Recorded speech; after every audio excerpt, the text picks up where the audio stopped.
In 2002, this stunning chart was published in the New England Journal of Medicine, and I can't even count the number of presentations I've seen it in since then. I have some very bad news about this chart and some good news, but first the bad. Brace yourself. Number one, this steep trend that you see up and to the right has continued since 2002.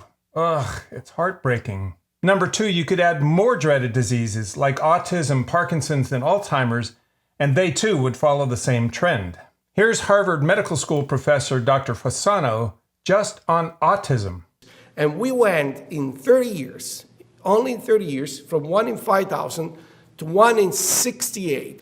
Considering that the male-female ratio of autism is 4-to-1, that means the next generation, 1 boy out of 4 will be out of commission because of autism. I've never seen anything like this. And the bad news just kept on coming because until recently, most of these diseases were medical mysteries and drugs hardly work on any of them. Hello? Is anyone still here? Or did you all run away screaming because of all the bad news? There really is some good news in here. The first bit of good news is the causes of these diseases is finally starting to come into focus. And the best news is the causes turned out to not really be mysterious. They're mostly simple and they're mostly in our control. The primary cause of most of these diseases is the wrecking of our guts.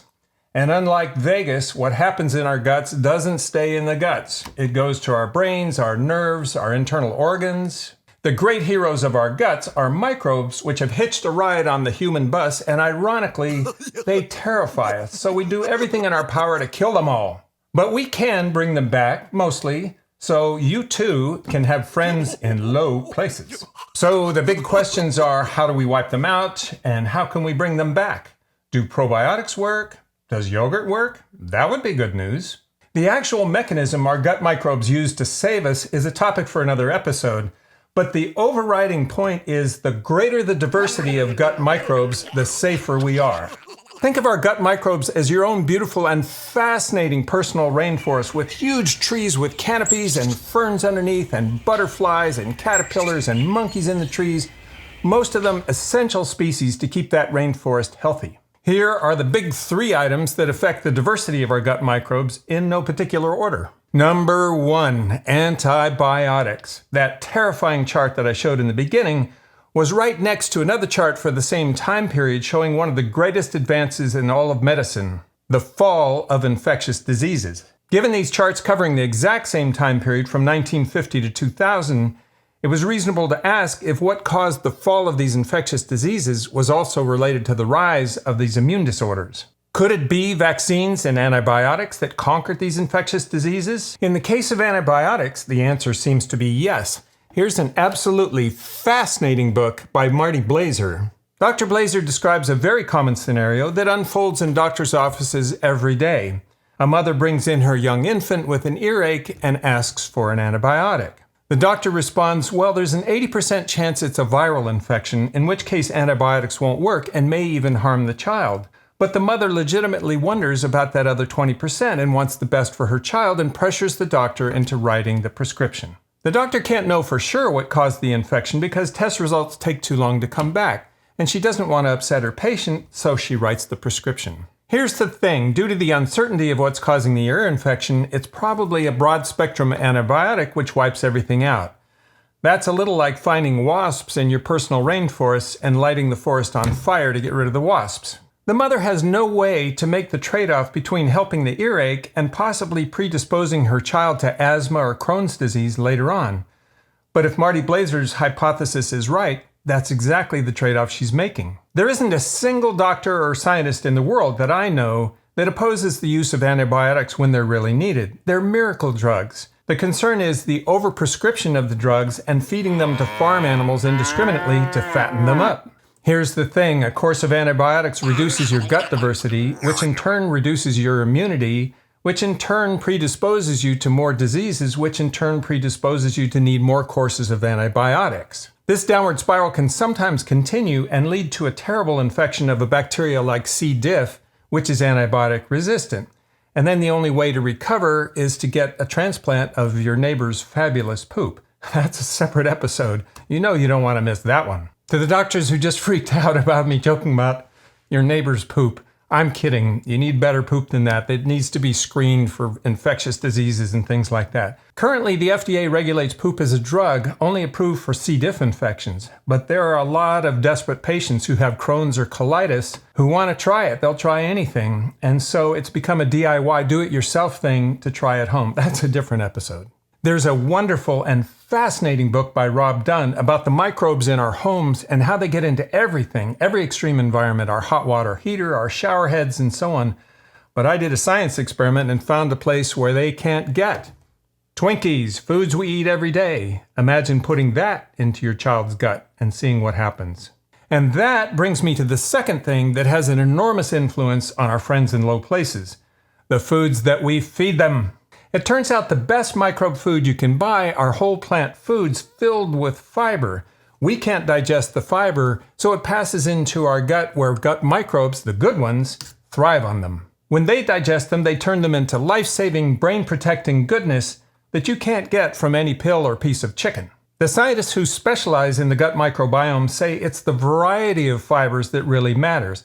Not that you eat a whole bunch of kale, but that you eat at least 30 whole plants per week.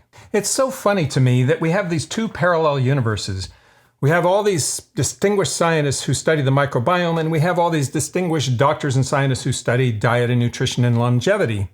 And over here in the diet and longevity department, there's all kinds of diet wars and emotions about meat versus plants and so on.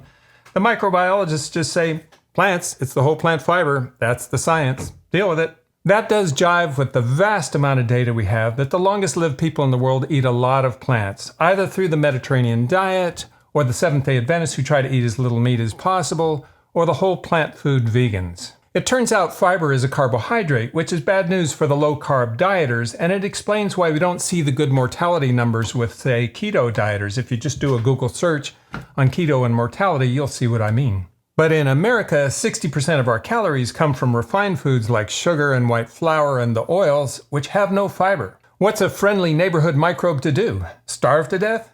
Yeah, pretty much. Either that or eat the linings of our colons in a desperate attempt to survive, setting off a cascade of failures. You may never know it until age 15 when you get your first bloody stool and you get diagnosed with something called Crohn's disease. What now? Whoa, Chris, time out. You just ruined my life because I can't eat those high-fiber foods. I get bloating and gas and abdominal pain, and that's why I'm on a low FODMAP diet. In that case, I recommend a book by an awesome gastroenterologist by the name of Will Bulsiewicz. He sees many patients like you who have impaired microbiomes, and therefore they can't digest these fibers. He knows exactly what to do. And the spoiler is, go slow, gradually building back your microbiome until your body says, oh yeah, fiber, that's fine. And your newfound population of microbes say, oh, fiber. The thing about low FODMAP diets is they can reduce symptoms, making us feel like we're doing the right thing. But the thing about adapting to fiber is it provides a cure, which takes you to a whole different level. By the way, many credible doctors who specialize in restoring your microbiome through eating high-fiber foods, maybe fermented foods, possibly probiotics, and in extreme cases, poop transplants, they all swear that Crohn's disease can be reversed. That whole thing about getting a diversity of 30 different whole plant foods per week sounds like a lot, but I made a list and it turns out to be easier than you think.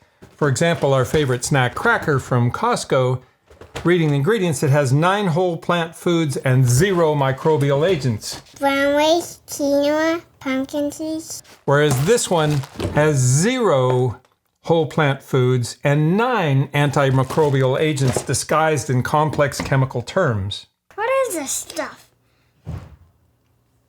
Mono and DC. And that brings up the third thing in our perfect storm of gut wreckage: germophobia. I know we're terrified of germs, so we wipe all our surfaces and hate what our kids bring home from daycare. Unfortunately, germophobes, all that germophobia may reduce the number of colds and earaches we get, but open the door to much scarier diseases. It's called the hygiene hypothesis, and a whole flood of studies have shown that exposure to dirt and animals and other snotty-nosed kids in early daycare decreases their chance of getting asthma and allergies later on. And a whole series of experts have written books with titles like this one. Several studies have shown the best thing you can do is get a cow and let it roam freely through your home. And it was that the children who were born and raised in farms, such as the ones that I pointed to, had a prevalence of asthma that was between 4 and 5-fold lower. What really protected these children was having contact with cows. What? You don't want a cow in your living room? Well, I've seen worse things in homes, but maybe try one of these. I'll let distinguished microbiologist Brett Findlay, whose wife is a pediatrician, explain. Okay, how else can you bring microbes into your life? Get a dog. If you have a dog in your house, you have a 20% less chance of getting asthma than if you don't have a dog. What does the dog do? It does two things. It goes outside, runs over everywhere, rolls on dirt, preferably if there's feces in it, right? Gets as muddy as it can, then it comes romping into the house, and it rolls all over the kid, and the kid rolls all over it, and they lick each other, and that's just normal childhood, right? We can do fecal samples of kids, and I can tell you where that kid has a dog in their house or not, just by the microbes in that kid's feces. I know we're obsessed with probiotics, and maybe some of them help. Separate episode, but probably the best probiotic is dirt. By the way, I got a kick out of a clerk at Trader Joe's the other day. I have a little bit of a thing for their 100% black dark chocolate cocoa solids. And one of the clerks saw it when I was checking out and said, "Oh, it's like eating dirt off the floor. I can't eat that."